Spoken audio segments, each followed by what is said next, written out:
और मैं लाइव भी कर देती हूँ, जहाँ तक जितना देखना हो उतना देखे, कोई हमें दिक्कत नहीं है। तो बस 1 सेकेंड और लगेगा और आपकी ये शेयरिंग शुरू हो जाएगी।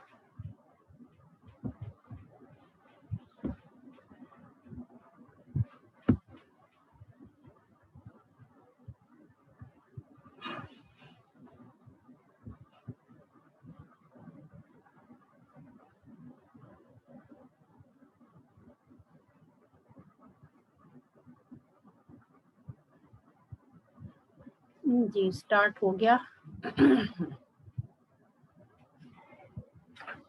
अब आप बताएं कहाँ से शुरू किया जाए।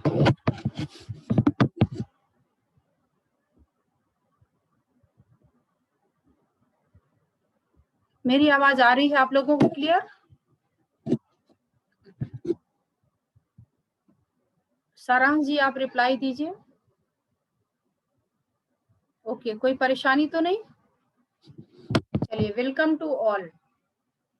बहुत बहुत सभी का धन्यवाद, नमस्कार। और इसी के साथ में क्षमा प्रार्थी हूँ, सॉरी कि आप लोगों को मेरी वजह से थोड़ी सी प्रॉब्लम क्रिएट हुई है।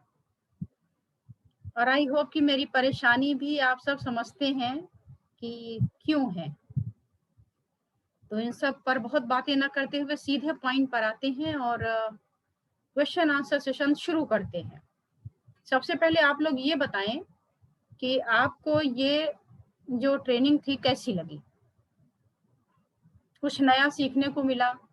जो पुराने थे वो बताएंगे, फिर मैं नए वालों के लिए पूछ लूंगी, नहीं तो सब मिक्स हो जाएगा। तो जो हमारे पुराने साथी थे उनको इस क्लास में कुछ नया मिला या नहीं मिला, तो फिर आगे उस हिसाब से मैं अरेंज किया करूंगी कि कुछ ऐसा हो कि दोनों का इंतजाम होता रहे। गायत्री जी, सारांश जी, बालिन जी,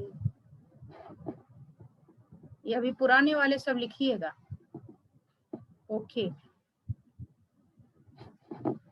चलिए अब बताइएगा कि जो नए लोग थे, न्यू कमर्स थे, फर्स्ट टाइम जिन्होंने ज्वाइन किया था, उनको इसमें तो सारा ही नया मिला होगा डेफिनेटली, लेकिन वो हमें ये बताएं कि उनको कुछ समझ में आया था कि नहीं। मिल तो गया। सस्मिता जी ने लिखा है नॉट सेटिस्फैक्ट्री, तो आप फर्स्ट टाइम आपने ज्वाइन किया था सस्मिता जी?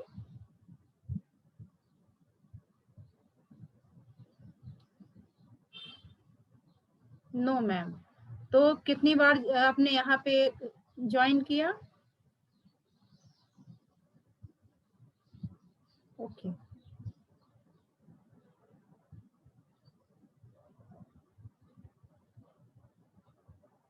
सस्मिता जी आपने पहले भी कोई कोर्स ज्वाइन किया है? अच्छा, चलिए, ओके ओके, अच्छा चलिए, ये सब आंसर होता रहेगा। अभी आप हमें ये बताइए कि आज के जो सेशन में आप लोगों के जिनके हैंड रेस है, मैं पहले उनको लेती हूँ, उनसे क्वेश्चन आंसर करती हूँ। अगर किसी को हैंड रेस करना नहीं आ रहा हो, कोई प्रॉब्लम हो, तो फिर वो कौन सी पिक शेयर करेंगे आप भाई?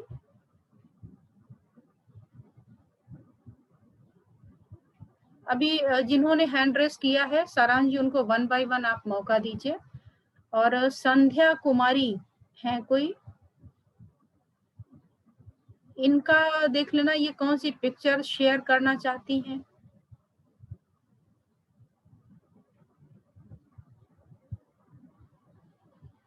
पहले सब्जेक्टिव हम बात करेंगे कि जो चीजें हमने पढ़ाई थी पॉइंट लोकेशन छोड़ के, वो अलग से एक दिन पूरा पूरा लूंगी, या अगर आप कहेंगे तो आज केवल पॉइंट लोकेशन कर दूंगी, बाकी आपको इन्फॉर्मेटिव दे दूंगी जो भी क्वेश्चन आंसर का होगा। लेकिन मुझे ऐसा लगता है पहले क्वेश्चन आंसर जो भी हैं आपके बच्चे वो क्लियर कर लीजिए, तो अब फिर मैं सीधे आपको पॉइंट पे आके बता दूंगी, ठीक है?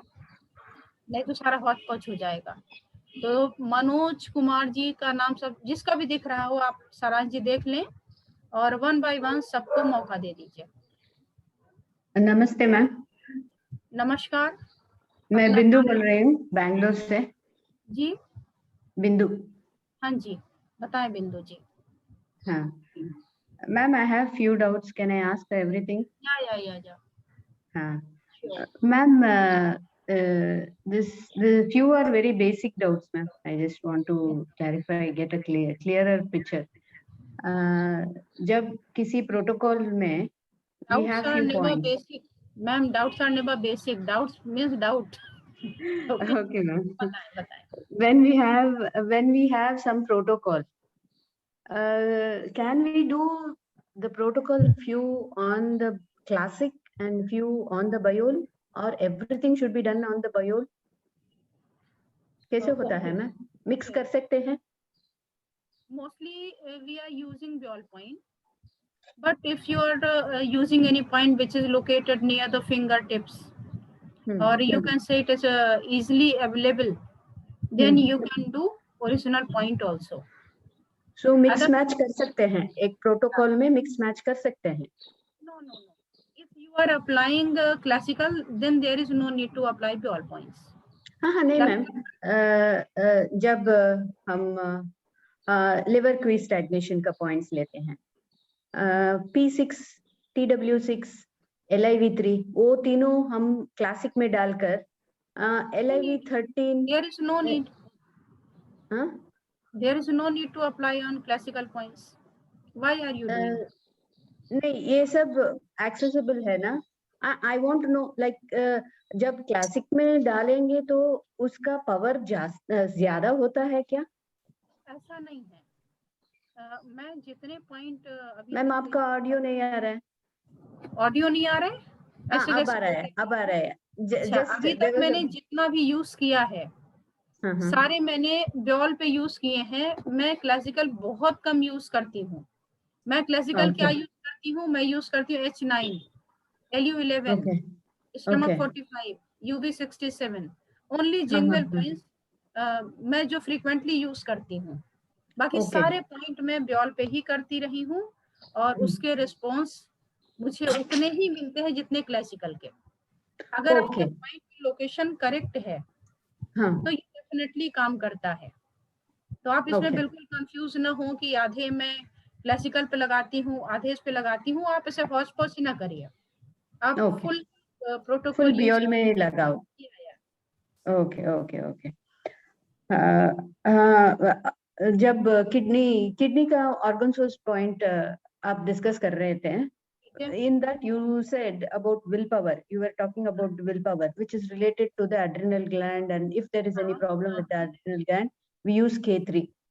So will just K3 help in improving the willpower by toning K3, just 1 point, single point treatment, or that's we have to 110%. 110%. I have seen so many patients, that's why I'm saying.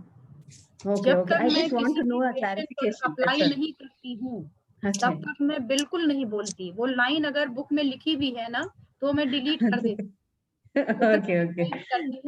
I just wanted to know whether it is a single point treatment or we have to see some other symptoms, add on some points, कैसे वैसे होता है, या single point treatment में full पूरा काम चल जाता है? काम नहीं चलता है। इसमें आपको देखना होता है कि किसको प्रायोरिटी देनी है। मीन्स वही रूट कॉज की तरफ फोकस होना चाहिए कि हमारा मेन जो टारगेट ऑर्गन है वो कौन सा है। अगर कोई सिंगल पड़ता है तो ऑर्गन सोर्स पॉइंट पे ही हिट करके उसको सीधे एक्टिवेट करके उसके सारे फंक्शन जो भी हैं उससे काम ले सकते हैं। और अगर ज्यादा सिम्टम है और सारे मतलब मल्टीपल ऑर्गन से रिलेटेड हैं, तो फिर हमें उसका स्पेसिफिक प्रोटोकॉल बनाना ही पड़ता है। विल पावर का K3 बस। पावर का तो मैंने K3 पर देखा है। लास्ट ईयर कोरोना के पेशेंट्स हमारे पास में आते थे, तो कुछ तो होते थे जो नोन केस ऑफ कोरोना होते थे, कुछ होते थे जिनके फैमिली में कोरोना हो गया, उनके रिलेटिव्स में हो गया, या उनमें किसी की डेथ हो गई। तो वो इतने ज्यादा परेशान हो जाते थे, उनको कोई साइड से निकल जाए ना तो उनको पल्पिटेशन होता था, हाई बीपी होता था, और उनको पूरी रात वो सो नहीं पाते थे। इतना घबराहट और इतना परेशानी कि उनको साइकियाट्रिस्ट के पास जाने की जरूरत होती थी। अब बोलते थे मैं बहुत कोशिश करता हूँ, हो ही नहीं रहा है। जरा सा भी कोई छींक मार देना तो उनका बीपी 160 180 पहुंचता था डर के मारे। और उसी में एक रात में दिल्ली की लेडी थी वो, और उसी में अर्थक्वेक आ गया। उनको लगा कि उनको हार्ट अटैक आ जाएगा। बोला मेरी विल पावर का कुछ पता ही नहीं कहाँ गई। मैं सब समझती हूँ कि ऐसा नहीं होगा, ये होगा वो होता ही नहीं मेरे से, मैं क्या करूं, मैं तो मर जाऊंगी। तो उस समय मैंने ये पॉइंट खूब ज्यादा लोगों को दिया था कि आप ये लगाइए, आपकी विल पावर स्ट्रांग होगी, आपको कुछ नहीं होगा।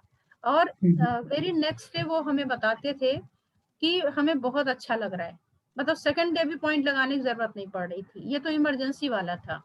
अब जिनका रेगुलरली ही विल पावर कमजोर है, अब उनका एक सिटिंग में ठीक होगा नहीं होगा आई कांट से, लेकिन काम तो करता है, तो आप इसको ट्राई कर सकते हैं। Okay, I have experienced that, ma'am. Okay, And okay. now studying was a challenge for me. I am 50 plus. So studying now with all these books without a medical background, studying was a big challenge. This time I had put K3. I could, I had the confidence, willpower to do. Yes. I experienced that, but I just wanted to know that whether it can be used on anybody for willpower. That Yeah, single point. you can Okay. use, definitely. Thank you, Yes. ma'am. That is super Thank you so then. much. Okay. Then, ma'am, reason for gallbladder stone. You said eating less fat also will cause gallbladder stone. Yeah.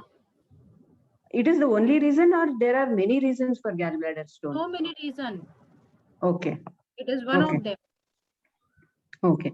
And then about twitching, you spoke about twitching, ma'am. Twitching होता है हाथ में और पैर में. You said it is kidney Q deficiency. If it is like twitching in any part of the face, then again kidney Q deficiency. Okay, so twitching any part of the body is kidney Q. Can there be any other reason for twitching in the? It may be because of wind imbalance. It may be because of kidney Q imbalance. Okay. If it is connected with the blood pressure, whether it is high or low, then you will have to connect with the wind problem. Otherwise, if it is like Alzheimer, Parkinson type twitching, then you can connect with other kidney Q problem. Kidney Q.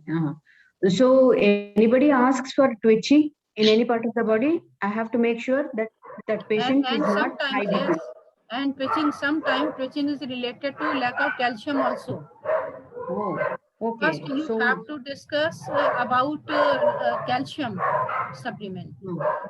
तो calcium भी होता है, high BP भी होगी, kidney का deficiency भी होगी. तो एक डिजीज को हम कवर करने के लिए, एक मिनट, आपको मेरी आवाज थोड़ी डिस्टर्बेंस लग रही होगी ना, बैकग्राउंड से आवाजें आ रही मेरे, मैं बैकग्राउंड की आवाज बंद करके आती हूँ.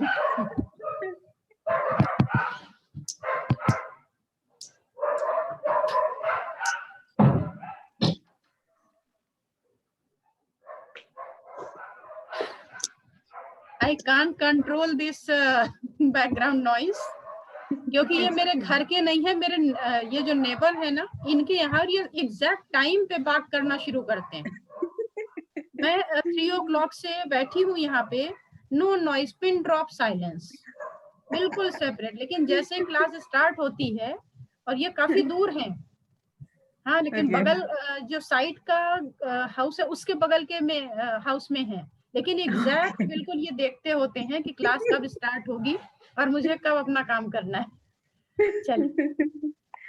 तो इसमें बहुत सारे रीजंस होते हैं. अगर स्ट्रेस है तो लिवर का, खैर ये बहुत कॉम्प्लेक्स हो जाएगा अगर मैं बताऊंगी कि एक कनेक्शन लिवर पे स्टैग्नेशन से भी होता है. अगर आप बहुत स्ट्रेस में है ना, तो भी वहां से हार्मोन्स वगैरह रिलीज नहीं होते हैं, तो भी हाथ पैर में ट्विचिंग, ये सारी चीजें होती हैं. तो इसीलिए मैं चाह रही थी कि धीरे धीरे ऑर्गन के फंक्शन पे फोकस किया जाए. इस पर हम बात करें कि एक ऑर्गन का कितना फंक्शन हो सकता है और कैसे इसे ठीक किया जा सकता है. तो अभी सभी का फोकस इसी पर होना चाहिए. ठीक है. ओके मैम, वो chest pain, psychosomatic disorders P7 बोले ना आप, P7 को सिडेट करेंगे. So organ source point can be sedated or इसमें toned. सीडेट क्यों करेंगी आप? इसमें आपको देखना है सिम्टम, अगर एग्रेवेटेड फॉर्म में है तो सीडेट करेंगी, अदरवाइज टोन करेंगी। तो कोई ऐसा Aggravated. Hard and fast rule नहीं है कि एक पॉइंट अगर सीडेट होना है तो सीडेट ही होगा। Okay. सीडेट और Okay. टोन ये आपका वेरी करेगा आपके पेशेंट के कंडीशन पर। Okay. Okay. Okay. Okay. Even though it is an organ source point, we have to take how it is, whether it is a deficiency condition or a excess एक condition, and then treat it. Organ source point जो है ना, वो organ source point तो है, इसके अलावा भी बहुत सारे रोल वो प्ले करते हैं, Yes. Yes. है ना। True. जैसे True. एक ही लेडी घर में मदर का भी रोल प्ले करती है, डॉटर का भी करती, सिस्टर का भी करती, वाइफ का भी करती है। तो सबका रोल उसका अलग अलग होता है। मदर होकर के वो दूसरों को डांट सकती है, डॉटर होकर के दूसरों का सुन सकती है, तो जस्ट अपोजिट उसके फंक्शन हो गए। तो ऐसे ही ऑर्गन सोर्स पॉइंट भी जब ऑर्गन सोर्स पॉइंट की तरह अगर काम करेगा तो उसको टोन करना पड़ेगा। अगर हम लोकल पॉइंट के रूप में ऑर्गन सोर्स को ही यूज कर रहे हैं सपोज करिए, तो उसको हम सीडेट भी करते हैं। तो हमें उस पॉइंट को किस पर्पस से यूज करना है उस पर डिपेंड करता है, ठीक है। And Okay. spine related problems आप यहाँ भी डाल सकते हैं और इंसेक्ट correspondence यहाँ भी डाल सकते हैं ना मैम? डाल सकते हैं। हाँ, which is more effective? मैंने और इंसेक्ट पे काम नहीं किया। Okay. मैंने सर को देखा कि सर टोटली काम करते थे एक एक्यूप्रेशर माना एक्यूप्रेशर, तो उन्होंने कभी करस्पॉन्डेंस भी यूज नहीं किया। तो चूंकि मैं उनके साथ ही रही तो कभी मेरा भी ध्यान कहीं और फोकस पे गया ही नहीं, तो मैं केवल इसी पर ही कंसंट्रेट करती थी। तो आप Okay. देख लीजिए काम दोनों पे ही किया जा सकता है वैसे।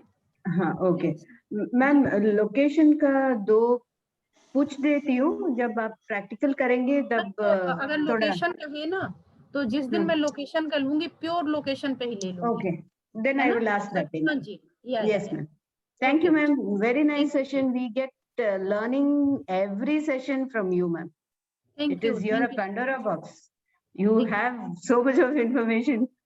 We keep getting, every class is more informative. Thank you very much. Not mine. All credit goes to our. Yes, we haven't been in connection with the guru. We know you as our guru. So thank you. Thank you. Thank you very much, ma'am. Thank you. And next, शरण जी next को दीजिएगा। मनोज कुमार जी, अब आप बोलिए। नमस्कार ma'am. नमस्कार। मैं तो अभी नया हूँ इसलिए। अच्छा जी। जी, इसलिए मुझे अटेंड किया ना, पिछली बार पिछले लॉकडाउन में जो किया था। अच्छा अच्छा। हाँ, उसके बाद ये दूसरी बार है। हाँ, सवाल पूछिए। मेरा तो बेसिक ही है कि मैग्नेट हम यूज करते हैं, टोन और सीडेट, ये बॉडी पे हमारे किस तरह से काम करता है। कि अगर टोन करते हैं फिर भी जो प्रॉब्लम जो है, अगर जो डेफिशिएंसी है उसको बैलेंस कर देता है और जो ज्यादा है उसको भी बैलेंस कर देता है। तो आखिर ये किस तरह से काम करता है? देखिए, इसके लिए समझना होगा कि प्रॉब्लम हमारे बॉडी में क्यों आती है, ठीक है जी। अगर हमारी एक ग्लास है, उसमें हमने पानी भरा हुआ है, वो हमारे एक बार के लिए सफिशिएंट है। अगर वो पानी कम हो जाए तो वो भी आपको बीमार करेगा, बार बार आपको प्यास लगती है। और अगर ज्यादा हो जाए तो वो चारों तरफ बिखर करके पूरा खराब कर देता है। ऐसे ही हमारे शरीर में जो करंट है, एनर्जी है, वो 100% है, लेकिन कभी की वजह से कहीं पर ये एनर्जी कहीं ब्लॉक हो गई, कोई बात हो गई, तो वहां कम पहुंचती है। और जहां कम पहुंची ऐसा नहीं है कि फिर ओवरऑल कम हो गई है, वो 100% ही एक जगह कम हो गई, एक जगह ज्यादा। जैसे आप मार्केट में सब्जी वगैरह खरीदने जाते होंगे, तो आप देखते हैं कि जब आप सब्जी वाले के पास जाते हो तो आप बोलते हो कि हमको तब तक सामान नहीं लेना है जब तक दोनों बैलेंस बराबर नहीं हो जाए। तो वो दोनों को बराबर करता रहता है, जब बराबर होता है तो आप ले लेते हैं। लेकिन अगर आप देखें कि अगर उसका एक तरफ का सामान कम हो जाए तो दूसरा ऊपर चला जाता है, तो वो क्या करता है, ऊपर वाले को नीचे लेके आता है, नीचे वाले को ऊपर नहीं लाता। जो ऊपर चला गया है उस पर कुछ ऐसा सामान रखता है वो नीचे आ जाता है। और अगर इनकेस कहीं बहुत ज्यादा नीचे चला गया तो उसमें से सामान निकाल के बाहर रख देता है। तो सेम ऐसा ही हमको अपनी बॉडी के साथ भी होता है कि एनर्जी बैलेंस है, किन्हीं कारणों से अगर ये ऊपर नीचे हो गई तो कहाँ ज्यादा है उसको हम समझते हैं, समझ के वहां से एनर्जी निकाल के जहाँ कम है उस पर डाल देते हैं, तो ये बैलेंस हो जाती है। तो मैग्नेट हमारी इसमें भूमिका निभाते हैं, क्योंकि ऐसे कैसे कम करेंगे, या तो बाई फूड ठीक कर सकते हैं, आपको पता हो कि अगर ये एनर्जी कम है तो इस फूड से ठीक कर सकते हैं, इस एक्टिविटी से ठीक कर सकते हैं, और या तो एक्यूप्रेशर के लैंग्वेज में बात करें तो हम मैग्नेट लगाते हैं, व्हाइट मैग्नेट लगाते हैं तो उस एनर्जी को वो ऊपर रेज कर देता है। स्पेसिफिक पॉइंट्स होते हैं जिसमें रेजिंग की क्षमता होती है, और इसके विपरीत कुछ पॉइंट ऐसे होते हैं जिसको हम लगाते हैं तो एनर्जी उसमें नीचे आ जाती है। तो ये सिस्टम होता है, ठीक है जी, okay thank. Okay welcome. Next. नमस्कार मैम। नमस्कार मैम आदेश श्रीवास्तव बोल रहा हूँ। जी आदेश जी। जी मैम, क्वेश्चन मेरा ये था कि जैसे हम जब आपने इन यांग पढ़ाया था तो हम सिर्फ इन यांग को बैलेंस कैसे कर सकते हैं? बैलेंस कैसे कर सकते हैं, इसका सिम्टम आएंगे हेलो? आपकी बॉडी पर, तो जैसा सिम्टम आएगा उसी के अकॉर्डिंग आपको चूज करना होता है। यिन यांग इन जनरल नहीं होता ना, हर एक ऑर्गन का अलग अलग, तो किस ऑर्गन में प्रॉब्लम आई है, किसका यांग डिस्टर्ब है या किसका यिन डिस्टर्ब है, उसके अकॉर्डिंग आप ट्रीटमेंट करते हैं। कोई एक का भी कर देंगे तो दूसरा अपने आप बैलेंस हो जाता है। ओके ठीक है मैम। एक क्वेश्चन और है। हाँ जी हेलो? हाँ जी बोले, मैं सुन पा रही हेलो? हूँ आपको। हाँ जी बोले, मैं सुन जी पा रही हूँ। मैम, जैसे हम लोग पॉइंट लगाते हैं लीवर 13, पीवी 13 या ST25, तो कहीं कहीं पर ये टोन भी होते हैं, कहीं कहीं पर सीडेट होते हैं। बिल्कुल होंगे। तो मान लीजिए जैसे लीवर 13 है जो स्प्लीन का फ्रंट शू पॉइंट है, और अगर हम लीवर 13 को टोन करते हैं तो वो कैसे काम करता है? ये सेडेट करेंगे तो फ्रंट शू के रूप में कैसे काम करेगा वो? जब आप टोन करते हैं किसी भी पॉइंट पर, लीवर 13 नहीं कोई सा भी पॉइंट हो, तो वो जाहिर सी बात है कि एनर्जी को बढ़ाएगा, जब सीडेट करेंगे तो घटाएगा। तो एक ही जैसा अभी अभी मैंने पीछे वाले में बताया कि एक ही ऑर्गन के एक ही पॉइंट के कई फंक्शन होते हैं। जैसे एक ही व्यक्ति, सेम व्यक्ति, जैसे मान लीजिए आप हैं तो आप पिता के रोल में दूसरा जब होते हैं तो दूसरे तरीके के एक्शन करते हैं, और वहीं सेम टाइम पर इमीडिएट अगर आप अपने फादर के पास जाते हैं तो आपके बातचीत का जो टोन है, आपके बातचीत का जो लहजा है, बिल्कुल चेंज हो जाता है। तो वैसे ही लीवर 13 तो 13 है, उसे किस रूप में आपको यूज कराना है वो डिपेंड करता है। जब यही लीवर 13 आप लीवर की स्टैग्नेशन के पॉइंट के साथ में लगाते हैं तो बाकी जो उसके पॉइंट अगल बगल वाले साथी हैं ना, उसके साथ हमें उसको सीडेट करना पड़ता है। और यही लीवर 13 अगर आप स्प्लीन यांग डेफिशिएंसी के पॉइंट लगाएंगे, उसमें इसी को टोन करना पड़ता है। तो उन पॉइंट के साथ मिलकर के वो लिवर को स्ट्रॉन्ग करने के काम में आता है, क्योंकि लिवर और स्प्लीन का आपस में गहरा संबंध होता है। जी मैम। तो ये होती है चीजें, मतलब ये नेचर के ऊपर डिपेंड करेगा, जैसा मतलब पेशेंट के नेचर रहेगा। पेशेंट के नेचर पर, डिजीज के नेचर पर। Okay okay. Hello ma'am. हाँ जी हेलो, नमस्ते मैम। नमस्कार। कैसे हैं आप? मैं बहुत अच्छी हूँ, आप कहाँ से हैं? मैं मैम बहुत अच्छी हूँ, मैं भी। आप कहाँ से हैं? मैं कोटा से हूँ। ओके, कोटा से हूँ। और मैम बहुत अच्छा था आपका सेशन, बहुत अच्छा था ma'am. Thank you so much, thank you. Ma'am मैंने पहले आपने, ये तो ग्लिम्स था, ये तो बस एक छोटा सा ग्लिम्स था। जी मैम, जी मैम, बहुत अच्छा था। इतना ज्यादा लिटरेचर है, इतना ज्यादा लिटरेचर है ना कि इसको आप 1 और 2 क्लास में कभी भी खत्म ही नहीं कर सकते हो। जी मैम, जी मैम, बिल्कुल। मैम एक तो आपके समझाने का जो मेथड है ना मैम, वो बहुत अच्छा है। All credit goes to my both sir. I'm nothing. I'm just CD player. I'm just playing. मैं तो बज रही हूँ। जब तक इन लोगों का नॉलेज अंदर रहेगा वो निकलता रहेगा। जी मैम, जी मैम। जी जी। मैम 2-3 क्वेश्चन थे मेरे। मैम एक आपने एग्जाम्पल दिया था कि जैसे क्रॉनिक डिजीज हो जाती है तो लंग से, जैसे मान लो लंग की कोई डिजीज हुई तो पहले उसका यांग ऑर्गन मतलब इफेक्टेड होगा, फिर उसके किडनी, यूरिनरी ब्लैडर होगा। तो मैम जैसे मान लो कोई बहुत क्रॉनिक हो गई और हमें पता ही नहीं चल रहा है कि वो कहाँ से शुरुआत हुई होगी, तो मैम उसका कैसे करें? यही तो पता करना होगा हमें। हाँ, तो यही मैम वो कैसे कैसे करें? हमें वो ये चीज चीजें कैसे? सीखनी है बाय सिम्टम। तो जब मैम तक सिम्टम आपको को, सारे ऑर्गन के सिम्टम नहीं पता होंगे, आप कैसे पता कर पाएंगे? ऐसे ऐसे पेशेंट्स आते हैं कि उनको क्या प्रॉब्लम है उनको भी नहीं पता होती। हाँ मैम कभी वही। कभी मतलब पता नहीं मुझे, अभी तो रिकॉर्डिंग भी चल रही है और दूर भी जा रही है, लेकिन सच तो सच होता है, सच बोलने में कोई परहेज नहीं होना चाहिए मेरे ख्याल हाँ से। और मैं जानी भी इसीलिए जाती हूँ कि मैं बोलती तो सच ही हूँ, चाहे वो खराब लगे या अच्छा लगे। हाँ तो बात ये है कि अभी भी बहुत सारे ऐसे रिपोर्ट्स आती हैं जिस पर हमें भरोसा नहीं करना पड़ता। इवन बड़ी हाँ बड़ी चीजों में वहां बड़ी बेसिक सी प्रॉब्लम होती है। मैंने देखा हाँ। कि जैसे हमारे पास पार्किंसन के पेशेंट आते हैं। हम्म। You know, it is very dangerous problem. It is yes incurable, but you can cure. क्यों? क्योंकि आप हर चीज को पार्किंसन मत मान लो। पार्किंसन के सिम्टम आप देखते हो, सब करते हो, most of the time Parkinson होता ही नहीं है, वो सर्वाइकल की सिंपल प्रॉब्लम होती है। और जब ओके। सर्वाइकल की प्रॉब्लम को हम हिट करते हैं तो वो पता चला दूसरे दिन ही ठीक हो जाता है, तीसरे दिन हाँ। ठीक हो जाता है। तो हमें एक एक सिम्टम को बहुत ही माइन्यूटली ऑब्जर्व करना पड़ता है, बहुत हम्म। ज्यादा।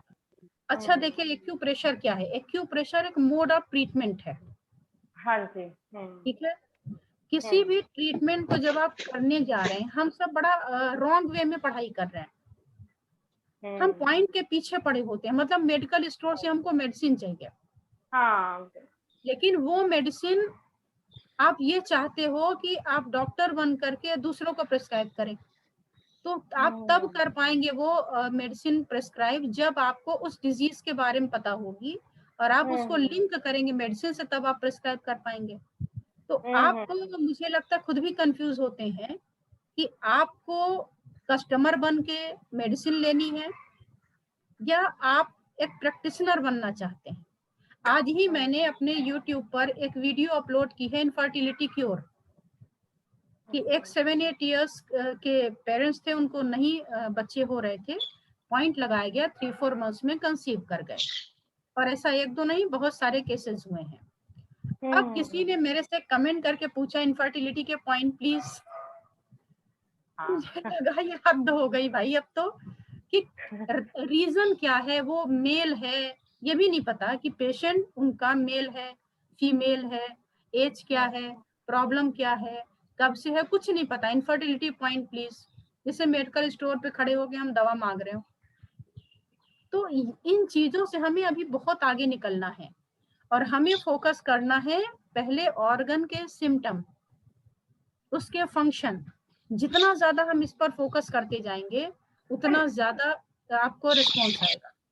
मैम मैं एक बात पूछना चाह रही थी मैम, हाँ जी। जैसे मान लो सिम्टम तो जैसे अभी लिवर गॉल ब्लैडर के हैं, है ना, हाँ तो मैम वो बहुत पुरानी हो चुकी है डिजीज, हाँ तो वो कहाँ से शुरू होएगी मैम, वो कैसे पता पड़ेंगे? अभी तो जैसे प्रेजेंट सिम्टम तो लिवर गॉल ब्लैडर के लग रहे हैं, हाँ है ना, या स्टमक स्प्लीन भी लगता है कभी कभी, और मैम वो शुरू कहाँ से हुई होगी? यही मैं बोल रही हूँ कि जब हाँ। तक आपको सारे ऑर्गन के फंक्शन नहीं पता होंगे तब तक आप कोरिलेट भी नहीं कर पाएंगे कि वो निकला कहाँ से है। फॉर एग्जाम्पल मैं आपको बताती हूँ, इसलिए मेरे पास में कल किसी का कॉल आया कि डॉक्टर ने इनको वॉमिटिंग हो रही है, परेशानी हो रही, न्यूमोनाइटिस बताया है, न्यूमोनिया हो गया है। पेशेंट की 60+ है और ये मौसम है। आप कहाँ, आप हैं राजस्थान की तरफ से ना, साउथ की तरफ अगर आप देखें तो थोड़ा ह्यूमिड वाला वेदर होगा, बारिश हो रही है। तो एक 50-60 साल के आदमी को अचानक से न्यूमोनिया क्यों होगा? इमीडिएट दिमाग में आया, छोटा बच्चा हो तो आप मान सकते हो गया, इतने बड़े आदमी को कैसे हुआ? तो मैंने उनकी हिस्ट्री पूछ ली कि अच्छा न्यूमोनिया तो छोड़ दीजिए, और इनको क्या प्रॉब्लम है और क्या है। पता चला कि उनकी डायलिसिस हो रही, ठीक है, और हार्ट की भी प्रॉब्लम रही। अब अगर बैक डोर पे जाएं तो असली हमारा किडनी है। जब किडनी अपने आप में खत्म होने लगता, फेलियर की ओर बढ़ता है, तो उसका जो अफेक्ट है वो पहुंचता है आपके हार्ट पर। हाँ, प्रॉब्लम किडनी की है लेकिन उसने हार्ट को अटैक किया है। तो अभी हम सारा छोड़ के हार्ट पे आ जाते हैं, नहीं, you will have to again focus on kidney. फिर और पुराना होता है तो यही किडनी आपके लंग्स को अफेक्ट करती है। तो अब न्यूमोनिया हो गया, तो मैंने कहा नहीं, now you are going on wrong track. आप न्यूमोनिया का ट्रीटमेंट मत दीजिए, आप दीजिए कि किडनी ने अफेक्ट किया है लंग्स को। तो ये वाले पॉइंट होंगे जिसमें किडनी के कुछ पॉइंट होंगे टोन और लंग्स के कुछ पॉइंट होंगे सीडेट, और थोड़े से हार्ट के भी प्रॉब्लम होंगे जिसकी वजह से लंग्स और हार्ट नेबर हैं, तो उसकी वजह से उस पर अफेक्ट आया होगा, तो वो ना आए। तो इस तरीके से हमें समझना पड़ता है कि किस डिजीज में कहाँ से इसका कनेक्शन निकाल के आगे लाया जाए। समय लगेगा, लेकिन मुझे भी एक दिन में नहीं आया। मैं भी परेशान हो जाती थी कि सर आपने ये पॉइंट क्यों दे दिया, पेशेंट तो ये प्रॉब्लम बता रहा था और आपने उसके तो पॉइंट भी टच नहीं किया, आप तो सीधे उस पे आ गए। तो फिर वो बताते थे कि देखो ये है ना, ये प्रॉब्लम बताया, इसका ये होता है, फिर ऐसे होता है, इसलिए इसको दिया था। तो आप लोगों की भी अभी बस थोड़ी सी मेरे पास टाइम का है, मैं क्या रहूं समय का समझ भी नहीं आता। तो जैसे एक क्वेश्चन और पूछना है। वीकेंड में भी मेरा मन था कि इंटरैक्टिव क्लासेस हो केवल सिम्टम पे, कि ये प्रॉब्लम किसका सिम्टम, ये है किसका सिम्टम, इसका क्या काम है। और मैं बहुत ही जल्दी यूट्यूब पे भी मैं डालने वाली हूँ, सोच रही हूँ कि जैसे कुछ पैथोलॉजिकल रिपोर्ट्स होती हैं तो उसके साथ सिम्टम को अगर कोरिलेट करेंगे तो आपको और अच्छा रहेगा। अब ईचिंग हो रही है, आप ईचिंग के पॉइंट ढूंढ रहे हैं, हो सकता है वो उसके बिलिरुबिन की वजह से हो, बिलिरुबिन बढ़ा हुआ है, तो उसको निकालने के 1-2 पॉइंट दे दीजिए, ठीक हो जाएगा। तो ये सारी चीजें अभी बहुत टाइम लगेगा, लेकिन धीरे धीरे होगा। एक क्वेश्चन और है मैम। मैम आपने एक बताया था कि वॉकिंग के ऊपर आपने दिया था, एक एग्जांपल दिया था, जैसे मान लो कोई अनेबल है वॉक करने में, तो लिवर गॉल ब्लैडर का हो सकता है मतलब प्रॉब्लम।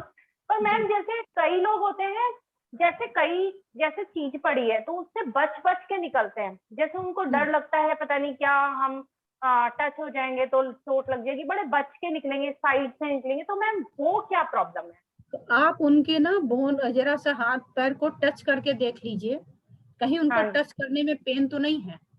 मानिए इसका ये मतलब भी हो सकता है, may be wrong, but it's my personal opinion, कि आप उसको टच करके देखें, हो सकता है उनके पेन होता हो, थोड़े से भी टच होने पर, हिट होने पर उनको पेन ज्यादा होता हो, इसलिए उसको अवॉइड करना चाहते हो कि कहीं लग ना जाए, ये हो सकता है। तो एक बार आप इसको चेक करिए, क्योंकि कोई भी ऐसे बच के नहीं निकलेगा।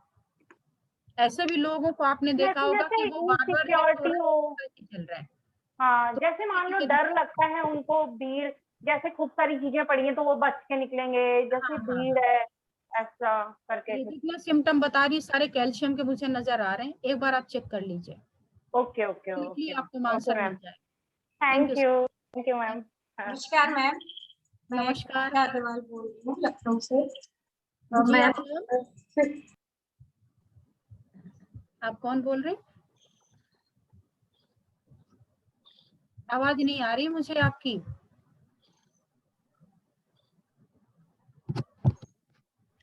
Namaste, Archana ji. Shall I ask in the meanwhile? Yeah. Namaste, ma'am. What's your name, ma'am? My name is Sagari. I'm from Chennai. I wanted to ask you 2-3 questions. One was about, for immunity, you had given the points of GV14, LU9 and LU6. When we use it for immunity, how many days have we to use these points? Can we use one or the other? Yeah. You can use this point for 12 hours per day till relief. No, but you see, it is, I don't have any problem now. I'm just wanting to. If you don't have any problem, then there is no need to apply any point. Okay, so we don't use it for like prevention, like, you know, for corona. No. Suppose if you want to save your body from fever, okay, then will you take paracetamol in advance? No, I just misunderstood what you said in class. You know, when you mentioned it as prevention, I thought you are supposed to apply it for immunity. Yes, suppose you are prone to catch cold easily. Suppose. Okay. Okay. Means your immunity system is poor. Okay. Then there is yes, obviously it requires some points. Okay. Then in that case you have to apply this point. Okay, I'm using the lung points for my husband. He has asthma. Winter season or cold season, you have to apply governing vessel 14. It will be work very, very nice. Okay. And in general, or if you are prone to cold and cough, suppose, means it is related to just your lungs. Okay. Then you have to apply LU9 and LU6. Here it will be work very fast. Okay. Okay, thank you. Then there is, you have mentioned the symptom of stiffness for as an excess symptom as well as a deficiency symptom. How do we make out the difference? Both. No, how can blood circulation? If your blood circulation is not proper, suppose, in that case, you also feel this type of symptom, stiffness. Okay. And if sometimes if you feel very weak, then your body also becomes very stiff. Means circulation problem. And if I want additional example, like injury. Suppose you got injured. Yeah. Then in that case, your body also becomes stiff. Yes. So you have to decide what is the actual problem, why you are feeling stiffness. Okay. And you have to match with other problems, other symptoms like weak voice, weak digestive system, or any symptom which is related to weakness or deficiency symptom. You have to correlate with them. Yes. Yeah. The other thing I wanted to ask you was, you had mentioned about internal wind and humid heat attack. What does internal wind mean? Okay. Is it too Do big you know a topic? about external wind? Yes. What? External means external. Yes. Comes from external atmosphere. Yes. And internal means which comes from inside of our body. Like wind means air. Yes. Pressure. High blood pressure causes internal wind. Okay. Excessive gas formation causes internal wind. And again, it causes hemorrhage. Means brain stroke, heart stroke. So if you want to treat this type of disease, you have to consider internal wind. Okay. And it could be related to different organs, because you are mentioning, you know, liver. It's not to be connected only, all connected to liver. It is connected to liver most of the time. Okay. Yeah. So, and sometimes your dietary problem. Okay. How to eat and what to eat. Yes. And if you are eating some fibrous food or some gaseous product, then obviously you will feel gas. Yes. Yes. You will have to find out what is the actual problem behind it. So what is humid heat attack? Humid. And if you mix both in one place, it indicates infection. The humid heat in lungs means infection in lungs. Humid heat in stomach means infection in stomach. Humid heat in LI means infection in large intestine, means colitis enteritis, any type of itis you can consider in acupressure language, we can call it humid heat. Tonsillitis, sinusitis, arthritis, itis means some inflammation is there. Thank you so much. नमस्कार ma'am, नमस्कार। मेरी आवाज आ रही है आपको? मैं कविता अग्रवाल लखनऊ से बोल रही हूँ। ओके जी। मैम, एक तो आपने उस दिन डायबिटीज के लिए बड़ा अच्छा बताया था कि सलाइवा में हमारे भोजन में मिलना चाहिए, इसे खूब चबा के खाया जाना चाहिए। और जब कोलेस्ट्रॉल बढ़ता है तो कोई नहीं बोलता चबा के खाओ, जब हमारा हाई बीपी बढ़ता है कोई नहीं बोलता चबा के खाओ, डायबिटीज बढ़ता है तो बोलते हैं चबा के खाना खाओ। Why? What is the reason? अच्छा, वॉक करने को भी बोलते हैं, वॉक का भी एक बहुत ही खास रीजन होता है, कितने स्टेप पर कितनी इंसुलिन रिलीज होती है, वो भी एक साइंटिफिक इसका वो है। तो कितना चलना चाहिए, क्यों चलना चाहिए, सब कुछ साइंटिफिक है, लेकिन हम समझते नहीं हैं। तो मेरी रिक्वेस्ट ये है कि आगे कभी भविष्य में क्या खाएं, कैसे खाएं, क्या हमारी लाइफस्टाइल हो, उस पर एक वर्कशॉप लीजिए।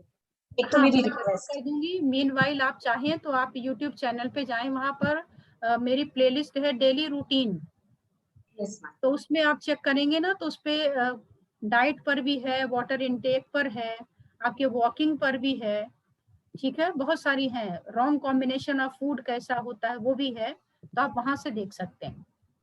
तो मेरा एक क्वेश्चन था कि मैम, जब आप 5th डे में अलाइव 4 के बारे में बता रहे थे तो उसमें शोल्डर पेन का आया था, तो उसमें बताया था कि इसमें अलाई और एसटी के पॉइंट देने चाहिए, तो उसमें फ्लशिंग पॉइंट्स की बात कही थी आपने, बहुत यूज किया था। और ज्यादातर फ्लशिंग तो मतलब वो एनर्जी जो एक्सेस होगी उसको निकालना ना, तो अलाई 4 वैसे तो इसमें क्योंकि आपने विटामिन डी के लिए बताया था तो इसको टोन करना बताया था, लेकिन मान लीजिए किसी को शोल्डर पेन है तो एलआई को पेन के पॉइंट मैंने नोट कराए थे, प्रोटोकॉल दिया था मैंने। हाँ जी, तो एलआई देना है, हाँ, उसमें फ्लशिंग के पॉइंट ऑलरेडी हैं।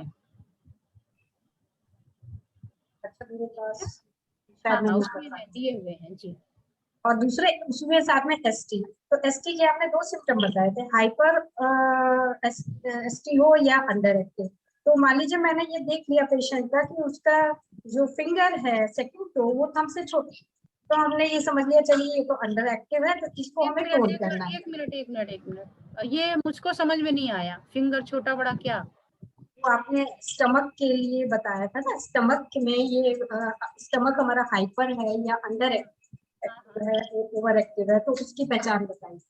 हाँ, एक सिम्टम होता है जी जी। हाँ जी, तो वो मान लीजिए हमने देख लिया कि ठीक है अंडर एक्टिव है, तो हम एसटी के पॉइंट को तो टोन कर लेंगे, पर शोल्डर पेन के लिए LI4 को फिर हम क्या करेंगे उसको, क्योंकि जैसे पेन होता है कहीं तो LI4 को सिडेट करते हैं, तो इसमें शोल्डर पेन में भी सिडेट ही करेंगे उसको। तो और ये शोल्डर पेन है, ये छूने से भी हो अगर, और हाथ हिलाने से भी हो, उस जगह टच करने से भी हो, तो सेम शोल्डर पेन जो है आपका ये बड़ा आसान नहीं होता है।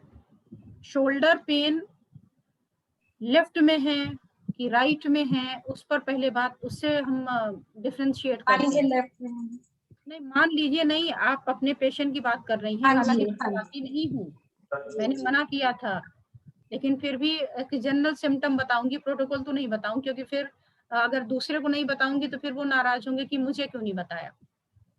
तो अगर राइट शोल्डर है तो आपकी एसिडिटी से गवर्न होता है, लेफ्ट है तो लंग्स से होता है, लंग्स में फिर क्या प्रॉब्लम है कैसे वो हमें डिसाइड करना होता है।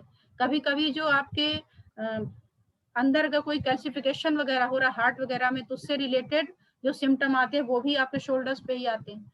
आपका अगर लार्ज इंटेस्टाइन की फ्लशिंग प्रॉपर नहीं है, मतलब कॉन्स्टिपेशन है, सीवियर है, तो भी आता है। रूमेटिक अर्थराइटिस हो, रूमेटॉइड हो, ऑस्टियो हो, यूरिक एसिड हो, उसका भी पेन शोल्डर पे आ सकता है, बाकी जॉइंट्स पे आता है। तो यहाँ हम किसकी बात कर रहे हैं? LI4 तो पेन किलर है, तो आप पेन किलर दे करके उसको छुटकारा पाना चाहती हैं या प्रॉपर ट्रीटमेंट करना चाहती हैं? अगर ट्रीटमेंट करना चाहती हैं तो हमें पूरी स्टडी करनी पड़ेगी कि किस वजह से हो रहा है। आप समझ रही मेरी बात को? Yes ma'am, yes. हाँ, तो वो देखना होता है। डायबिटीज तो नहीं है, अगर डायबिटीज है तो फिर उस हिसाब से उसको हैंडल करते हैं। तो एक ही प्रॉब्लम हमें कई तरीके से देखनी पड़ती है। इसी तरह SI, हाँ, कोई भी ऑर्गन हो उसको हम ऐसे ही देखते हैं। चलिए नेक्स्ट कौन है? Thank you. Hello ma'am. जी नमस्कार। Good evening ma'am. मैम मैं शिप्रा सिंह बोल रही हूँ पानीपत से। Happy Guru Purnima ma'am. आप कहाँ से बोल रहे हो? मैम पानीपत से बोल रही हूँ। पानीपत से। क्या नाम आपका? मैम शिप्रा। फर्स्ट टाइम कर रही हो आप? नहीं सर, मैम आपकी मैंने चंडीगढ़ में करी थी, गुप्ता सर के टंग डायग्नोसिस। हाँ ये सब मैम करी थी। मैं आपको पहचान क्यों नहीं रही हूँ? मैं तो अपने स्टूडेंट को पहचान लेती हूँ, क्यों नहीं पहचाना आपको? पता नहीं मैम, बहुत दिन बाद देखा हुआ है इसलिए। बताइए। मैम जैसे आपने इन और यांग की बात करी थी, तो इन ऑर्गन हमारे जो मतलब इन साइड अगर राइट साइड को रिप्रेजेंट करता है, ऐसी लेफ्ट साइड हमारा यांग को रिप्रेजेंट करता है। तो अगर किसी को भी कोई भी प्रॉब्लम हमारी लेफ्ट साइड में ज्यादा बार हो रही, मतलब राइट में बिल्कुल नहीं हो रही और लेफ्ट में ज्यादा एक्यूमुलेट हो रही बार बार, तो मैम उसको हम एज अ यांग ऑर्गन मतलब कैसे ट्रीट करेंगे? यांग ऑर्गन नहीं, यांग पार्ट हो गया ना। यांग पार्ट हो गया मैम। में तो है नहीं, यांग पार्ट ऑफ द बॉडी, यानी बॉडी जो पूरा है सच यूनिवर्सल, उसमें लेफ्ट और राइट, यिन और यांग में इम्बैलेंस है, तो ऐसा भी होता है। मतलब हमेशा ही मैम लेफ्ट ही पार्ट, जैसे गैस्ट्रिक प्रॉब्लम है, अब गैस्ट्रिक प्रॉब्लम में लेफ्ट ही पार्ट होगा, मतलब हाथ में गैस भरेगी या लेफ्ट पोर्शन में गैस भरेगी, तो मतलब हमारा मतलब जो ट्रीटमेंट का मोटिव होगा कि हम यांग और ऑर्गन पे वो करें कंसंट्रेट। आप टंग डायग्नोसिस आपने किया तो इसका मतलब है कि आपके पास में बुक्स भी होंगी। हाँ, तो 6 नंबर बुक होगी। 6 नंबर है, उसमें आप जाइएगा जहां पर बी सिंड्रोम चैप्टर होगा, BI बी सिंड्रोम। उसके नेक्स्ट पेज पर जाएंगी तो सबसे नीचे आपको मिल जाएगा वन साइड ऑफ बॉडी में प्रॉब्लम हो तो क्या पॉइंट होगा। 4 पॉइंट हैं जो मैं यहाँ नहीं बताऊंगी, इसलिए ताकि आप जाके उसको पढ़ लें। नहीं मैम अच्छी बात है, हम पढ़ेंगे तो कुछ आगे पीछे भी और मिलेगा। जब आप पढ़ेंगे तो ज्यादा उसमें से और आगे ऊपर जो लिखा वो नहीं वो तो है। हाँ वो तो है। बताऊंगी तो आप पॉइंट नोट करके बंद कर दोगे। नहीं मैम पढ़ूंगी मैं।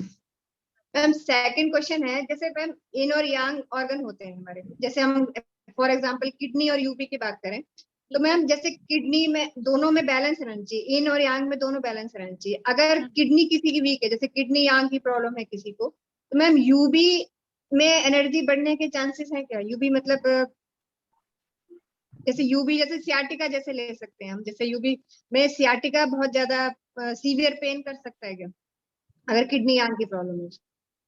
नहीं, हमको किडनी, देखिए यूवी क्या है, यूवी तो कंटेनर है, ग्लास है वो। आपने पानी भर दिया तो बाद में हमें उसको हटा देना पड़ेगा कि भाई अब भर गया, अब इसको हटा दो। उसके अलावा उसका कोई खास रोल नहीं है, केवल कलेक्शन सेंटर है वो। तो उसके यांग ज्यादा बढ़ जाए, यिन ज्यादा बढ़ जाए तो भी प्रॉब्लम उतना नहीं है। हमें देखना किसकी वजह से हुआ है। अगर आपका किडनी का यांग डेफिशिएंट हो गया मान लो, तो आपके का जो यूरिन है यांग डेफिशिएंसी है, माने वो रख नहीं पा रहा है, तो वो ज्यादा यूरिन इकट्ठा करता रहेगा, बार बार आपको यूरिन जाना पड़ेगा। तो यहाँ यूबी हाइपर एक्टिव दिख तो रही है ना, दिख रही है कि यूरिनरी ब्लैडर हाइपर एक्टिव है, but it is not actual. Yang deficiency हुई है किडनी में, इसलिए उसमें ऐसा हो रहा है। तो हमें जो परमानेंट वाले ऑर्गन होते हैं ना, यिन वाले, उस पर ज्यादा काम करना चाहिए। यांग तो यांग ही है, तो टेम्परेरी। हाँ ठीक है मैम, जैसे आपने बताया था कि कॉन्स्टिपेशन करना चाहिए और यूबी पे उतना जरूरत नहीं है। मैम जैसे सीवियर ही अगर कोई चीज तो हम मतलब पहले उसको कंट्रोल करेंगे। अगर सीवियर भी है ना तो हमें इन्फेक्शन से शुरुआत करनी चाहिए। जैसे स्टमक है, आपके पेट में दर्द होने लग गया, तो यिन डेफिशिएंसी यांग डेफिशिएंसी नहीं है, कोई इन्फेक्शन आया होगा। मान लीजिए लंग्स में अचानक से खांसी आ गई, कुछ हो गया, ये यिन है ना, तो इस पे हमें ध्यान देना है। लार्ज इंटेस्टाइन है तो जो आप प्रोडक्ट उसको स्टमक से प्रोवाइड कराओगे, कॉन्स्टिपेशन का एक बहुत बड़ा रीजन हमारा स्टमक होता है, एलाई नहीं होता। आपने उसको दिया ही नहीं तो कहाँ से निकालेगा? अब आप कहते हो निकल नहीं रहा, दे तो दो उसको। जब आपका गोडाउन फुल होगा तभी तो बाहर निकलेगा, आपने दिया ही नहीं। आप देते हो थोड़ा सा मटेरियल, जो मटेरियल पूरा कलेक्ट होगा तब तो बाहर आएगा। जो आपका सिग्मोइड कोलन होता है, जो स्टूल हमारा कलेक्शन होता है, सीधे रेक्टम में नहीं आता, सिग्मोइड कोलन में फुल हो जाता है, और फुल होने के बाद वहां से एक इम्पल्स जनरेट होता है कि यस आई एम फुल, और अभी आप आगे का रास्ता खोल दो, तब जाकर के रेक्टम में वो आ जाता है। फिर हमें फील होता है कि yes I have to defecate something. और जब आप उसको दोगे ही 2 चम्मच, तो 2 चम्मच इकट्ठा करेगा अपना दिन भर में, फिर आएगी आपको दूसरे दिन मोशन। तो मैम जो डाइटिंग जैसे करते हैं मैम, तो उनको कॉन्स्टिपेशन हो जाता होगा फिर? तो डाइटिंग की मीनिंग मुझे आज तक समझ में नहीं आई। मुझे तो लगता है डाइटिंग मीन्स प्रॉपर डाइटिंग, खूब अच्छे से खाना, उसको डाइटिंग कहते हैं। हमें नहीं समझ में आता कि आप लोग रोटी को कम करके डाइटिंग कैसे कह सकते हो, कि हमने पहले 1 कटोरी दाल खाई, डाइटिंग करें? क्या कर रहे हो? हमने 1 रोटी खाई है और इतना थोड़ा सा दाल खाया, ये डाइटिंग है? मुझे तो नहीं लगता, ये तो स्टारवेशन है। और आपकी बॉडी इससे और ज्यादा अफेक्टेड होती है। आधी बीमारियां हमारी डाइटिंग है। आप, मैं खुले प्लेटफॉर्म से बोल रही हूँ, कोई बुरा ना माने, लेकिन अगर आप सेलिब्रिटीज को देखें, छोटी छोटी एज में गंभीर बीमारियां हैं उनको, क्यों? और डेथ हो जा रही है। इंटरमिटेंट फास्टिंग, वो फास्टिंग कर रहे हैं, पता नहीं कितना ज्यादा खा लेते हैं कि फास्टिंग करना पड़ रहा है, और छोटी छोटी एज में उनको दुनिया से जाना पड़ता है। तो डाइटिंग का मीनिंग पहले हमें पूरा समझना चाहिए। हर एक व्यक्ति का डाइटिंग पैटर्न अलग अलग होगा, उसके वर्क शेड्यूल के आधार पे होगा, है ना। उसका खुद का बॉडी का जो कॉन्स्टिट्यूशन है वो कैसा है। अगर कोई एक पतला दुबला व्यक्ति है, उसका डाइट अलग होगा, पित्त वाला है उसका अलग होगा, वात वाला है मतलब मोटा है उसका अलग है। और जो मोटा भी है, जरूरी नहीं कि उस पर फैट डिपोजिशन ही हो सकता है हाइपोथायरॉइड हो, बॉडी फूली हुई हो। तो बॉडी फूली हुई का मतलब ये थोड़ी ना है कि उसमें कलेक्शन ज्यादा हो गया है, फूल भी सकता है, स्वेलिंग भी आ सकती है। अब आपने उसका खाना हाफ कर दिया, और यही करते हैं, जितना खाना हाफ करेंगे उतना उसकी बॉडी फूलती जाएगी, और आप परेशान रहेंगे कि खाना भी कम खाते हैं तब भी शरीर मोटा हो रहा होगा, क्योंकि आपने खाना कम कर दिया। तो उसकी जगह पे कुछ और भरेगा, क्या भरेगा? गैस भरेगी। तो ये सारी चीजें हैं। Ma'am one more question.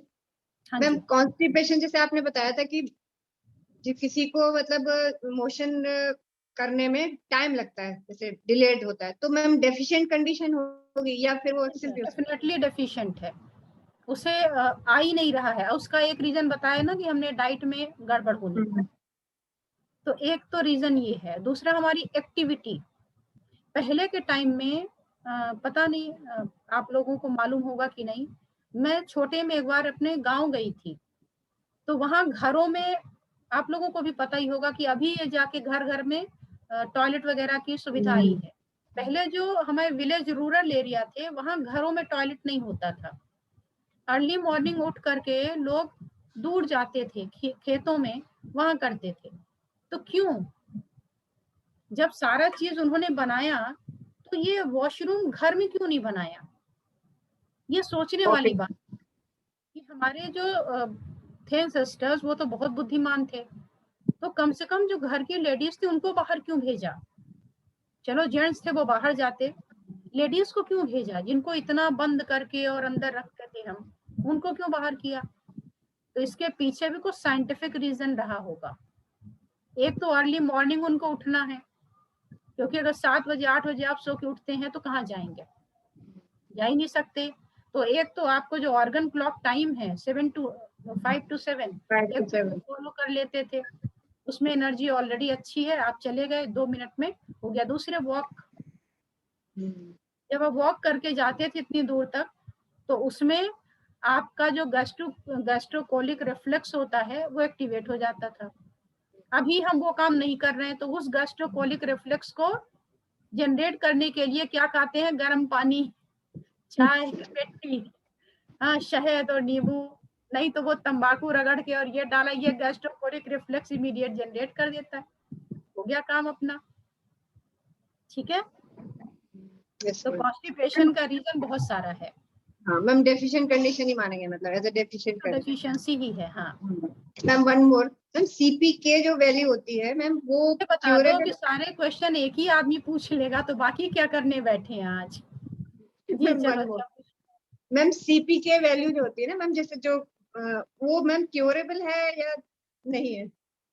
CPK value अगर किसी, मैं तो फीवर के लिए भी नहीं बोलती कि क्यूरेबल है, जब तक कि उसके बारे में पूरी चीजें ना पता हो। अपने कोशिश कर सकते हैं, ट्राई करना अपना काम है, ठीक करना Yes, उसका ma'am. काम। यस मैम, कोशिश जरूर करनी कोशिश चाहिए। तो सबको करनी ही चाहिए वैसे भी, हाँ, किसी हाँ, भी बीमारी एक में। बार उसमें करना चाहिए, लेकिन गारंटी नहीं ली जा सकती। हाँ, हाँ, ओके मैम, क्योंकि थैंक अपने यू मैम। आप में मैम नहीं बहुत काफी अच्छा सेशन था, difficult है। और मैम Thank आगे भी हम तो सीखना चाहते हैं मैम, बिल्कुल अच्छे से, बिल्कुल। है ना? Thank you ma'am. Thank you so much. हमारी रेवती जी बहुत देर से अपना कैमरा ऑन ऑफ कर रही, भाई इनको मौका दे दो। मैम पहले मेरे को बताओ एक बारी कि जैसे हाँ। आपने बोला है कि डाइटिंग नहीं करनी चाहिए, पर मेरे से 10 साल से डाइटिंग कर करके मैं 100 किलो से 80 किलो पे पहुंचा हूँ, पर मेरा वजन कम हो गया। तो ओबेसिटी में मतलब कि डाइटिंग नहीं करनी चाहिए आपके हिसाब से कि करनी चाहिए? डाइटिंग माने प्रॉपर डाइटिंग किसको कहते हैं, है ना? डाइट कहते किसको हैं? क्या सचमुच में आप डाइट कर रहे हैं, प्रॉपर डाइट ले रहे हैं, तो डेफिनेटली आपका वजन सब गिरेगा। अगर प्रॉपर डाइटिशियन मिल जाए आपको और सही कर दे तो अच्छी बात है। तो डाइट का मैं इसके अगेंस्ट नहीं बोल रही हूँ कि डाइटिंग खराब है। डाइटिंग जिसको हम समझते हैं वो गलत है। डाइटिंग माने हम समझते हैं कि खाने को आधा कर दो, क्या करो, डाइटिंग कर रहे हैं ना इसलिए वो, तो वो कहीं कहीं गलत होता है। वो हमारे शरीर में कुछ पता नहीं, कहीं प्रोटीन कम कर दिया, कहीं हमने कार्बोहाइड्रेट कम कर दिया, तो चलने की शक्ति नहीं, बिस्तर पे आ गए, डाइटिंग कर रहे हैं, तो वो नहीं होना। डाइटिंग का मतलब कि पूरी एनर्जी भी होनी चाहिए आपके बॉडी में। मैम एक्यूप्रेशर से वेट कम हो सकता है? क्यों नहीं हो सकता? ठीक है, thank you ma'am. Okay, Revathi ji का कर दीजिए और ये लास्ट करेंगे, और फिर हम जब कल मिलेंगे तो बाकी जो लोग हैं वो पूछ लेंगे। नमस्ते मैडम। नमस्कार, कैसे हो? बिल्कुल फिट एंड गुरु फाइन। पूर्णिमा का कार्यक्रम बहुत अच्छा था, थैंक यू सो मच। बहुत इमोशनल मोमेंट था, हमको भी बहुत क्लोज लगा। I mean even though we have not met sir, लेकिन we could feel the bond. बहुत अच्छा रहा, थैंक यू। अगर आप मिलते तो शायद हमें भूल जाते। इतने अच्छे मतलब हमेशा स्माइलिंग फेस पर, आपने फोटो में भी देखी होगी, उसमें भी स्माइलिंग। बिल्कुल, कभी भी हमने उनको ऐसे मतलब ग्लूमी सा, मतलब ऐसा सैड वाला फेस नहीं देखा। मैं पूछती थी कि आपको गुस्सा नहीं आता, तो उन्होंने एक लाइन बोली थी कि हिंदी बोल रही हूँ, आपको पता नहीं समझ में आएगी नहीं, आना चाहिए।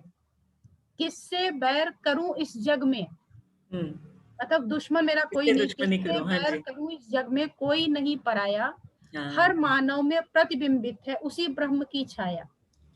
क्या बात है कि हर इंसान में तो वो गॉड है ना, तो गॉड से गुस्सा करूं क्या? सामने भगवान बैठा है। अब वो पेशेंट को भगवान ही देखते थे, बोलते थे ये भगवान है। कभी कभी जैसे कोई यंग एज की आ गई और सर तो मेल है, तो उसको हिचकिचाहट न हो तो बोलते थे अर्चना तुम देख लो। फिर बाद में कहते थे कि देखो हमें तो दिक्कत नहीं है, लेकिन कोई भी इंसान, थेरेपिस्ट को समझाते थे कि कभी भी कोई आपके पास आए ना, तो आप इंसान बन के उसको देखना, मेल और फीमेल मत बनना। मेल और फीमेल तो एक कवरिंग है, जीन्स का पैंट पहना है आपने, शर्ट पहना है या साड़ी पहनी है, तो वैसे ही हम मेल और फीमेल है। तो अगर आपके अंदर कहीं कोई नेगेटिव आ जाए कि कोई बहुत सुंदर सा आपने लड़की देख ली, तो आपके मन में कहीं कोई नेगेटिव आए, तो इमीडिएट आप उसके सिर पर एक क्राउन लगा देना मन से, और कहना ये तो देवी माँ आ गई, उसके पैर छू लेना, तुम्हारे जो नेगेटिव थॉट्स हैं वो खत्म हो जाएंगे। और अगर कोई आदमी आ जाए, कोई हैंडसम सा ऐसा आ जाए और आपका मन उस पर आ ही गया, अट्रैक्ट हो गए आप, तो हमें क्या सोचना चाहिए, ये हमारे साक्षात भगवान आए हमसे मिलने, इतना सुंदर तो भगवान ही हो सकता है। तो आप फिर उसके अगेन क्राउन लगाओ और मन ही मन उसके पैर पकड़ लो कि हम कितने भाग्यशाली हैं, भगवान हमारे सामने दर्शन दे रहे हैं। कितना पुण्य विचार है ना। It is like total conversion हो गया, जो अट्रैक्शन था वो भगवान की तरफ हो गया। बिल्कुल बिल्कुल। So beautiful. मैडम मेरा 2-3 क्वेश्चन है। कभी Li4 को हमने सेडेट किया है तो can it give constipation becoming more? कभी पे एनाल्जेसिक बोल के हमने Li4 को दे दिया तो can it give rise to constipation? नहीं मैम, होता तो नहीं है। Okay, so then there was a talk about in food pathogens and yang food pathogens. वो क्या होता है मुझे मालूम नहीं पड़ा। yin पैथोजन यांग पैथोजन? हाँ जी, फूड में। किसमें? फूड, खाने में। हाँ, यांग पैथोजन का मतलब हुआ कि आप घर के बाहर गए, आपने पानी पूरी खाई, यांग पैथोजन हो गया, और घर में आए और लूज मोशन स्टार्ट हो गए। और दूसरा होता है यिन पैथोजन की अंदर ही आपके प्रॉब्लम है, डाइजेशन ही आपका पुअर है, आपने खाना घर का खाया, प्योर खाया, लेकिन डाइजेशन ठीक नहीं था, या तो आप ओवर ईट कर गए और ओवर ईटिंग की वजह से वो फूड अंदर ही अंदर खराब हो गया और उसकी वजह से आपको प्रॉब्लम आ गई, उसमें infection. Internal and external reasons. Internal और एक्सटर्नल। ओके। जब भी कभी फूड इन्फेक्शन होता था, हाँ जी हाँ जी, तो सर बोलते थे पूछ लो, समोसा खाया था, पानी पूरी खाई कि पनीर खाया, ये 3 में से एक ऑप्शन 100% उसको चूज करने दो, 3 में से चौथा कभी भी नहीं आता था। तो बोलती थी हाँ सर वो थोड़ा बस हो गया था। करेक्ट। तो ये यिन और यांग पैथोजेंस हैं। ओके, लास्ट क्वेश्चन मैडम, अभी एक डायरिया करके हमने सिम्टम बोला, तो it can be because of large intestine, because of heart, because of liver, आपने हर एक का ऑर्गन में एक डायरिया कहीं ना कहीं आ जाता है। तो मैंने जानबूझ के डाला था। तो जब भी परेशान करेंगे, बोलेंगे आपने कहा था, हाँ मैंने कहा था। So suppose my diarrhea problem is because of heart, तो क्या मेरे को हार्ट का ऑर्गन सोर्स या फिर होरारी पॉइंट से कुछ इंडिकेशन मिल सकता है कि हाँ मेरा हार्ट ही प्रॉब्लम है करके? बिल्कुल मिल सकता है, इसीलिए तो सोर्स पॉइंट होते हैं ना। आवाज गया? इसीलिए सोर्स पॉइंट होते हैं कि आप उसको चेक कर सकें। हाँ, तो डेफिनेटली यू कैन यूज, लेकिन हार्ट वार्ट की बहुत रेयर होती है, ज्यादातर हमारे लार्ज इंटेस्टाइन और स्टमक से ही ज्यादा होता है। से ज्यादा होता है। तो these most of the time indicator, organ source and horary points can be used as indicators. Yes, आप यूज कर सकते हैं। Okay okay madam, and collapse कब हुआ करके कैसे मालूम पड़ेगा? सिंकिंग और कोलैप्स का सिम्टोमेटिकली क्या डिफरेंस हो सकता है? सिंकिंग का मतलब टू मच वीकनेस, अभी एलआई में, और सिंकिंग ही आगे कन्वर्ट होती है कोलैप्स में। सिंकिंग माने डेफिशिएंसी, माने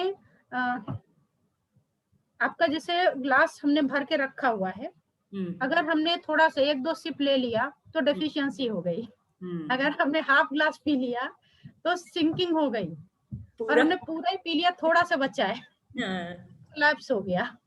हाँ जी, तो क्योंकि अगर डेफिशिएंसी होगी आपको थोड़ी वीकनेस फील होगी। ओके, कोलैप्स होगा, पता चला आप ज्यादा तो कोलैप्स होता है हार्ट में और लार्ज इंटेस्टाइन में। लार्ज इंटेस्टाइन में हुआ, आप जब मोशन जाते थे कॉन्स्टिपेशन होता था, टाइम लगता था, ये डेफिशिएंसी था, आपने इग्नोर किया, फिर क्या हो गया कि वो कन्वर्ट हो गया सिंकिंग में। ओके, तो सिंकिंग जब होने लगा, तो जब आप मोशन जाते थे तो लौट के आने पर आपको बेड की जरूरत होती थी। First I have to rest for a while. Okay. अभी ब्रश करने की हिम्मत नहीं बची, जबकि ऐसा नहीं कि उसमें आपको 1 घंटा 2 घंटा बैठे रहना पड़ा, थोड़ा ही मोशन किया, लेकिन एलआई एक तो वीक थी और मोशन को निकालने में और एनर्जी खर्च हो गई। तो अब बचा ही नहीं आपके पास, तो आप बड़ा मुश्किल से टॉयलेट से बाहर निकलते हैं और पहले बेड पे आ जाते हैं। 5 मिनट 10 मिनट एनर्जी जब तक वापस किसी तरीके से एडजस्ट करती है, फिर आप उठ के ब्रश करते हैं, नहाते धोते, एकदम नॉर्मल होते हैं पूरे टाइम। लेकिन अगर मोशन पास करने गए तो थक जाएंगे। जैसे बहुत बड़ा काम हो गया। Okay. और वही अगर आपने और इग्नोर कर दिया तो लेटर स्टेज में आप एक दिन मोशन गए और वहीं बेहोश होके गिर गए, कोलैप्स हो गए, डेथ हो जाती है। बोलते हैं पता नहीं, कुछ समझ में तो नहीं आया, एकदम ठीक थे, अच्छे खासे थे, मोशन करने गए थे और वहीं कोलैप्स हो गए। मोशन से लौट रहे थे, रास्ते में गिरे और खत्म हो गए। और दूसरा ऐसे हार्ट का होता है, वीकनेस हो रही उसको, हम समझ नहीं पा रहे हैं, हम सोचते हैं कि इसको खाना ज्यादा खिलाओ, ये करो वो करो, उससे होगा, लेकिन वो तो हार्ट की वीकनेस है। फिर बाद में बोलते हैं कि अच्छा खासा खाना पीना खाया, रात को सोए तो सुबह नहीं उठे, यानी कोलैप्स हो गया। तो स्टार्ट होता है, everything starts with deficiency, then sinking, then collapse. हर एक का ट्रीटमेंट अलग अलग होता है। हर एक का ट्रीटमेंट अलग अलग होगा। हर एक का ट्रीटमेंट अलग अलग है, तो टाइप 7 में आपको मिल जाएगा। हाँ जी। और किसी में आप ब्लड सप्लाई का फंक्शन भी ज्यादा करते हैं, सपोज उसका सिंक हो रहा है करके मालूम हुआ डेफिशिएंसी, तो do we increase the blood supply? No, नहीं, ब्लड सप्लाई नहीं हो, हमें ब्लड सप्लाई क्यों करनी, हमें उस ऑर्गन को ताकत देनी है, एनर्जी। ओके, हाँ, और ऑर्गन की जो एनर्जी की डेफिशिएंसी है उसको बस टोन कर देंगे। तो अगर कोलैप्स का भी कंडीशन है और आपने डेफिशिएंसी का पॉइंट लगाए तो ज्यादा टाइम लेगा, सिंकिंग के लगाए थोड़ा कम टाइम लेगा, कोलैप्स के डायरेक्ट लगा दिए तो और कम टाइम लेगा। करेक्ट, डोज ज्यादा हो गया। यूज कर सकते, yes. Thank you madam, so nice of you. Thank you so much. Thank you. चलिए सारांश जी, अभी इसको आज यहीं पर वाइंड अप करते हैं, टाइम हो गया है, कल फिर मिलेंगे तो इसी को कंटिन्यू करेंगे। Thank you so much. Same time madam, tomorrow same time 5:30 to 6:30। Okay, thank you. नमस्कार, थैंक यू सो मच।